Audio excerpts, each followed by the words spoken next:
But that doesn't mean that the Federal Executive Council is not holding every day. Well, the point we make through this judgment, what the judges are making is this: allow the judges some level of freedom in order to determine their decisions, in order to act without fear. Because the point they make is this: if you open the gateway for any judge to just be picked up by EFCC, you allow DSS to break their houses, you and I appear before those judges every day. You may have a case with your tenant. You may have a case with your wife, God forbid. You may have a case of employment. But when you have some set of people called executive who have power of intimidation over the judges, you won't get a level playing field. Because what they are doing is to ensure that judges make decisions that are in favor of the people who have control over them. So what they are saying is very simple. Give us some breathing space to determine our judgments and our responsibilities without fear. I will read it to you. It's contained in this judgment. That's the point that they are making. If it gets to a level in this country where judges in the Court of Appeal are crying to say we are under threat, we are under blackmail, we are afraid to determine cases according to law, where are we going to in this country? That's anarchy. It's only, what it means therefore is that only the powerful, only the executive, only governors, only senators, only people who have means to intimidate judges can get judgment. That is not right for a country. Justice is for the common man. Justice should be equal. It should be for everybody, notwithstanding whether you are EFCC, whether you are DSS, or whether you are a sergeant, or whether you are a common Nigerian. Go to that court and get judgment. Now, I'm reading, Mr. Negboruwa, sorry to interrupt your thoughts, but then I'm reading here on Premium's Time page that appeal court ruling, a document shows that the NJC cleared the EFCC to probe and prosecute serving judges. There seemed to be some communication between the NJC and the EFCC when the 5 judges who were under scrutiny were being prosecuted by the EFCC. The question is, for the EFCC, they say that this ruling has no basis in law. That's their objection to this particular ruling. Well, for me, if there is a communication from the National Judicial Council clearing the way for the EFCC to prosecute Justice Ngajiwa, that communication is not reflected in this case. And that will not be the fault of the judges. Judges determine cases based on facts before them.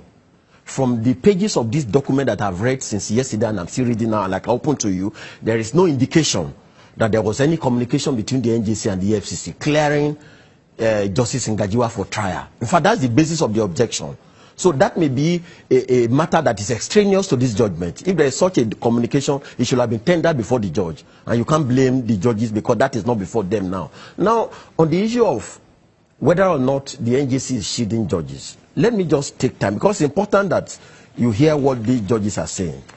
In this case, he said the question one we then ask is whether this process was followed in this case. Absolutely not. The respondent, without first complaining to the NJC, the body primarily responsible for the discipline of judicial officers who breach their oath of office, proceeded to the court instituting criminal proceedings against the appellant. It is a breach of due process that the respondent will avoid the NJC in the prosecution of acts which principally borders on misconduct of judicial officers perpetrated in the course of their duty. This ought not to be. It is settled and tried that time does not run out for the state in the prosecution of crime. If due investigations are conducted and a case made out, there is no reason precluding the EFCC from making a formal complaint to the NJC and attaching such a report to guide the NJC. A standard procedure has been set for discipline of judicial officers, which should be strictly complied with. Or else, the gate will be open for all sorts of intimidation and threats against judicial officers who refuse to bow to the whims and caprices of those who believe they have authority to also deal with judicial officers. There has to be checks and balances in the conduct of statutory duties bestowed by law by the agency. Look at the point that the justices of the Court of Appeal are making. What they are telling us nakedly here is that we are being intimidated. We are being blackmailed. We can't decide cases according to our conscience. We are afraid. Because gateway has been opened. Any judge who is serving, who delivers a judgment that is contrary to the expectation of those who are in power, can be picked up tomorrow. Why do you think a judge gave an order, ex parte, forfeiting 46 million bank account of Nigerians? He was afraid. He was scared. And I can tell you that authoritatively. He was being intimidated. And that will continue in this country. So the point we make is, look, if any judge lives above his means, by all means catch him. We support the EFCC, and that's why I said when I started, they should not be demoralized. They should appeal this case. They should continue to gather investigations, because criminal law has no end. Look, if you commit a crime today and you are protected or you are shielded by the NJC, by the time you retire from office, I can pick you up and still charge you for that same offense. Nothing stop EFCC 10 years thereafter. Look at what happened in Zamfara State. A judge was accused of collecting a bribe of 200 million. That case was reported to the NJC. That judge was dismissed. After a dismissal, EFCC is charging him to court now. That is the procedure we're asking. Justice Yunusa, who was dismissed by the NJC, is reported in the papers today that the EFCC will charge him to court. That's what they're asking for. Respect the Constitution.